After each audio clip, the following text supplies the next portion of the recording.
కనుక మరింత సమాచారం మనకు వచ్చేటువంటి అవకాశం ఉంది. అల్లు అర్జున్ హోల్డ్ అనే సెకండ్ నేను మళ్ళీ వస్తాను మీ దగ్గరికి. రైట్, బ్రేకింగ్ చూస్తూ ఉన్నాం. లంచ్ మోషన్ పిటిషన్కి సంబంధించి అల్లు అర్జున్ క్వాష్ పిటిషన్ వేశారు. ఈ క్వాష్ పిటిషన్ లంచ్ మోషన్ విచారణ అంటే అర్జెంటుగా దీన్ని విచారించాలి అని చెప్పి లంచ్ మోషన్ పిటిషన్ దాఖలు చేశారు అల్లు అర్జున్ తరపు న్యాయవాది.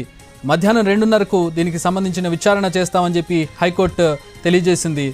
అల్లు అర్జున్ పై ఎలాంటి అరెస్టులు చేయకూడదు, సోమవారం వరకు ఎలాంటి అరెస్టులు చేయకూడదంటూ క్వాష్ పిటిషన్ను దాఖలు చేసినట్టుగా తెలుస్తోంది. పిటిషన్పై మధ్యాహ్నం 2:30కు హైకోర్టు విచారించబోతోంది. దాని తర్వాత ఎలాంటి పరిణామాలు ఉంటాయనే దాన్ని బట్టి చూడబోతున్నాం. ప్రస్తుతం ఒకవేళ అరెస్ట్ చేయకూడదని చెప్తే కనుక నేరుగా అల్లు అర్జున్ ఇంటికి వెళ్ళిపోయే అవకాశం ఉంటుంది. లేదు ఖచ్చితంగా ఇది విచారణ చేయాలి, అలాంటి ఆదేశాలు మేము ఇవ్వలేమంటే కనుక పరిణామాలు వేరేగా ఉండే అవకాశం ఖచ్చితంగా కనపడుతోంది. ప్రస్తుతం దానికి సంబంధించినటువంటి అప్డేట్ అయితే మనం చూస్తూ ఉన్నాం. కోర్టులో లంచ్ మోషన్ పిటిషన్ వేశారు. క్వాష్ పిటిషన్కి సంబంధించిన లంచ్ మోషన్ పిటిషన్ చూస్తూ ఉన్నాం. 2:30కు దీనికి సంబంధించిన విచారణ హైకోర్టులో జరగబోతోంది. మా ప్రతినిధి శర్మ జాయిన్ అవుతున్నారు. శర్మ, లేటెస్ట్ బ్రేకింగ్ చూస్తున్నాం. మనం ఆల్రెడీ ఇంతకుముందే చెప్పుకున్నాం.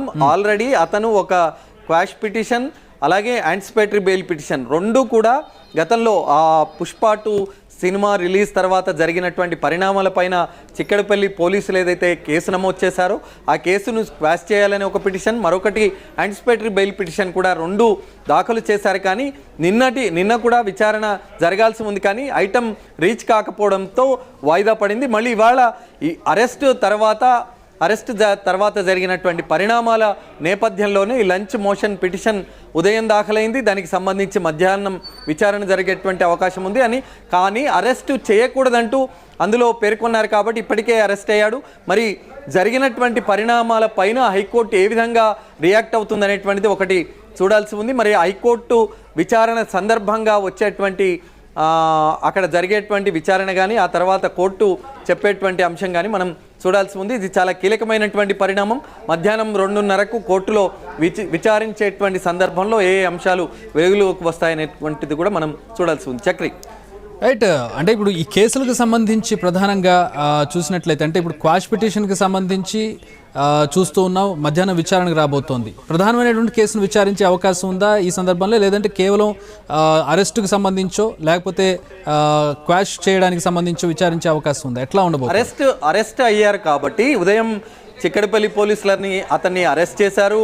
మళ్ళీ ఇప్పుడు ఆసుపత్రికి కూడా తరలిస్తున్నారు. వైద్య పరీక్షలు నిర్వహించిన తర్వాత న్యాయస్థానం ముందు హాజరుపరుస్తారు. అంటే నాంపల్లి మెట్రోపాలిటన్ మెజిస్ట్రేట్ ముందు అతన్ని హాజరుపరుస్తారు. మరి ఇప్పుడు విచారణ అన్నది హైకోర్టులో జరగబోతోంది. 2:30కు అతనికి సంబంధించినటువంటి క్వాష్ పిటిషన్కు సంబంధించినటువంటి వ్యవహారం హైకోర్టులో జరగబోతుంది. కాబట్టి మరి అంతవరకు వేచి చూస్తారా, లేకుంటే న్యాయస్థానం ముందు పరుస్తారనేటువంటిది ఒకటి చూడాల్సి ఉంది. మొత్తానికి మధ్యాహ్నం 2:30కు హైకోర్టులో జరిగేటువంటి విచారణే చాలా కీలకమైనటువంటి అంశం. దాన్ని మనం అప్పటి వరకు మనం వేచి చూడాలి. అప్పుడు హైకోర్టులో వచ్చేటువంటి అంశాల ఆధారంగా ఏం జరుగుతుంది అనేటువంటిది చూడాల్సి ఉంది. చక్రి, రైట్, ఇప్పుడు అంటే లీగల్ ప్రొసీజర్స్ ఏ విధంగా ఉంటాయి? సాధారణంగా ఇప్పుడు అరెస్ట్ చేసామని ప్రకటించారు, సిపి ప్రకటించారు. వైద్య పరీక్షల తర్వాత స్టేట్మెంట్ రికార్డ్ చేయడం, 24 గంటల లోపు నిందితుడిని కోర్టులో ప్రొడ్యూస్ చేయడం, ఇది కదా సాధారణంగా జరిగేది. అలాగే ఉంటుంది ప్రొసీజర్. ఆల్రెడీ అల్లు అర్జున్ను అరెస్ట్ చేశారు. ప్రాసెస్ అన్నది జరుగుతోంది. ఖచ్చితంగా న్యాయస్థానం ముందు అతన్ని హాజరుపరచాలి. హాజరుపరిచిన తర్వాత న్యాయమూర్తి దాన్ని ఆ కేసులు ఏవైతే నమోదు చేశారో ఆ సెక్షన్లు ఏవైతే ఉన్నాయో అవన్నీ నిజంగా అతనికి అట్రాక్ట్ అవుతాయా అనేటువంటిది ఆ రిమాండ్ రిపోర్ట్ అంతా కూడా. Hold second right, Vishnuvardhan Reddy join అవుతున్నారు. Bar council of India member ఉన్నారు మనతో పాటు. ఈ లీగల్ ఇష్యూస్కి సంబంధించి మాట్లాడదాం. రైట్, విష్ణువర్ధన్ రెడ్డి గారు, వెల్కమ్ అండి. నమస్తే అండి, చెప్పండి. సో మీరు